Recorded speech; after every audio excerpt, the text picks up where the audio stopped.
மக்களவைத் தேர்தலில் மதுரை மாவட்டத்தில் 100% வாக்குப்பதிவை வலியுறுத்தி தேர்தல் ஆணையத்தின் சார்பில் பல்வேறு விழிப்புணர்வு நிகழ்ச்சிகள் நடைபெற்று வருகிறது.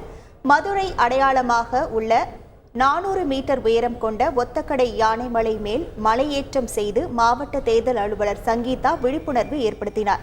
300க்கும் மேற்பட்டோர் மலையேற்றம் செய்து 100 அடி நீளமுள்ள பதாகைகளை ஏந்தியவாறு விழிப்புணர்வு ஏற்படுத்தினர்.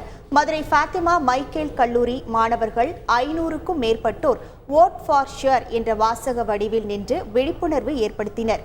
விஜில் மொபைல் செயலி குறித்து மதுரை சோலைமலை கல்லூரி மாணவிகள் மற்றும் தேர்தல் அலுவலர்கள் கலந்து கொண்ட விழிப்புணர்வு மனித சங்கிலி பேரணியும் நடைபெற்றது.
செய்திகளை உடனுக்குடன் தெரிந்து கொள்ள உடனே சப்ஸ்கிரைப் பண்ணுங்க.